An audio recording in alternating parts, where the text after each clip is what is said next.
Hello, let's discuss the anatomy of the hip bone. Hip bone is a irregular bone which has three parts. The first ilium, second is pubis, and third is ischium. These three bones combine or unite to form the acetabulum. Okay, so let's look into it. This is the medial view of the hip bone, and this is the lateral view. So you can see this upper part or superior part, this hole is ilium. Okay, this red one which lies uh, interiorly and interiorly to the ilium is this one is pubic bone or pubis bone, and this blue one which lies postero inferiorly, this is ischial bone. Okay, or ischium bone. Okay, these three combines unite to form the acetabulum. This is acetabulum, the united three bones, where the three bones ilium, ischium and pubis unite. Okay, acetabulum has three parts. This outer this outer rim is called acetabular margin. Inside it is acetabular, the lunate surface of the acetabulum, and this is the part which articulates with the femur, and inside the lunate surface there is acetabular fossa, and this notch is called acetabular notch. Okay, and it is covered by a transverse acetabular ligament to form the acetabular foramen. Okay, so these are the three bones. Now if we look into ilium has interior border, superior border and posterior border. This is the gluteal surface, and this is the pelvic surface or medial surface. Okay, so this is ilium. The upper border of the ilium has iliac crest. You can see it. This one is iliac crest. Okay, iliac crest has outer lip, intermediate lip, okay, and the medial lip or the upper lip.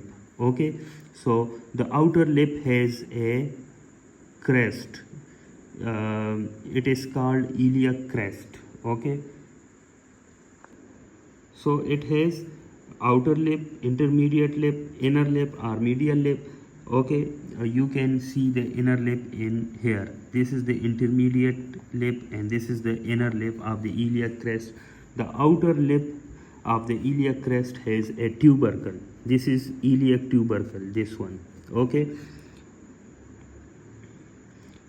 so this is the ilium. Now the gluteal surface has gluteal lines. This is interior gluteal line, this one is inferior gluteal line, and this one, the most superior one, is the posterior gluteal line. Okay, the interior border of the ilium has some projection. This is interior superior iliac spine, this is interior inferior iliac spine. Okay, and this is the medial surface of the ilium, which is divided into two parts by this line. This is arcuate line. Okay, it is divided into two parts. This superior part is superior to the arcuate line is iliac fossa. Okay, and inferior to the arcuate line is this part, which is called sacropelvic part of the ilium, and it is divided into three parts. This is iliac tuberosity. This one is articular surface of the ilium. Okay, and this is called the body of the ilium. Okay, we have discussed the projection of the interior border. This is the posterior border. Posterior border has posterior superior iliac spine, posterior inferior iliac spine. Inferior to the posterior superior iliac spine is the greater sciatic notch. This is ischial spine, and below the ischial spine has a lesser sciatic notch. Okay, so this is about the ilium. Okay, this is the lateral surface. Lateral surface has acetabulum, and this is the inner surface which has iliac tuberosity, articular surface for the sacrum. Okay, and this is the body of the ilium. Okay, so now this is the pubis. This pubis bone has divided into three parts. It has three parts. This upper part is superior pubic ramus. This is the body of the pubis bone, which has you can see this is the obturator crest or pubic crest, which terminates into pubic tubercle. Okay, this is the inferior pubic ramus. Okay, this is, you can see this one. This is the superior pubic ramus. Okay, it has also pectineal surface. In this inner view or medial view, you can see this is the body of the pubis. It is at the medial side of the or medial surface of the body of the pubis has symphysis pubis, and it is the site of articulation of the opposite pubis bone. Okay, so the pubis articulate with the other pubis bone of the other side through symphysis pubis. Okay, so this is symphysial surface. Okay, this is the inferior pubic ramus. Okay, this is the superior pubic ramus, and this one is obturator groove. Okay, you can see the obturator groove in here. Okay, now about the ischium bone. So this is the lateral view of the ischium bones, and this is the medial view of the ischial bones. Okay, so it is divided into three parts. The body of the ischium, this is the body of the ischium, which has a lesser sciatic notch and ischial spine. You can see this is the ischial tuberosity, which is divided into two parts, the upper quadrangular part and the lower triangular part. Okay, and this is the ramus of the pubis ischium, which articulates or which united with the inferior pubic ramus. Okay, in this diagram you can see the body of the pubis. This is the ischial tuberosity, and this is the ischial ramus. Okay, you can see this is the ischial spine. Above it is the greater sciatic notch, and below it is the lesser sciatic notch. So this is about the three parts of the ischial hip bone.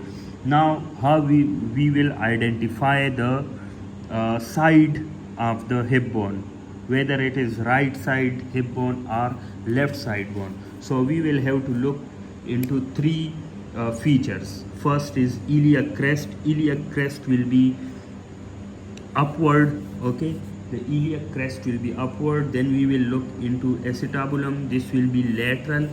Okay, and then the third is pubis. This will be interior. So if we look into this atlas, the hip bone which is showing, this is the acetabulum. If it is lateral, then the pubis bone will be interior, and the iliac crest, this is iliac crest, this will be superior or upward. So this is the which side of bone it is. So it is right side hip bone, because if we place it in right side, the acetabulum will be lateral, iliac crest will be upward, and pubis will be interior. So this is the right hand or right side hip bone. Okay, so now we will be as we discuss some of the projections of the hip bone, let's discuss its attachment. So that which muscle or ligament attached to it. If we look into this interior superior iliac span, which is the interior at the interior border of the ilium, so interior superior iliac spine give attachment to sartorius and inguinal ligament lateral part. Inguinal ligament has two part, one is lateral part and one is the other is medial.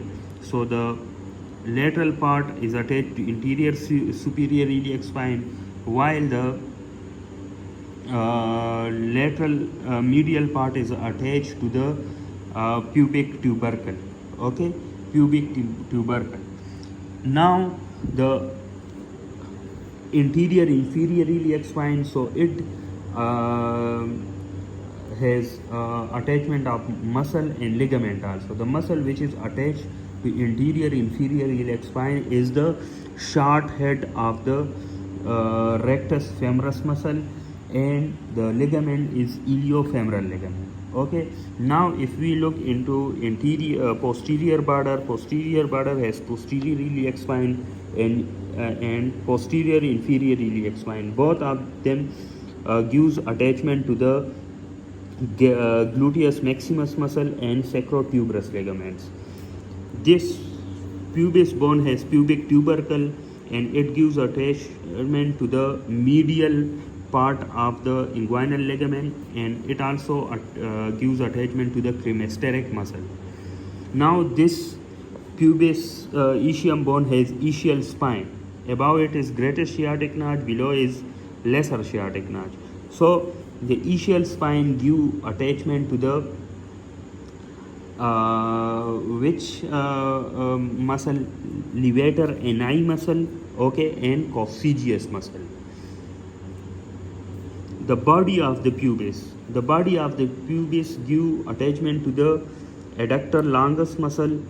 Okay, adductor longus muscle, it gives attachment to the adductor longus muscle. Then if we this is the superior pubic ramus. Superior pubic ramus gives attachment to the pectineus muscle, while the inferior pubic ramus gives attachment to the three muscles: gracilis muscle, adductor brevis muscle, and adductor magnus muscle. Okay, now the ischial tuberosity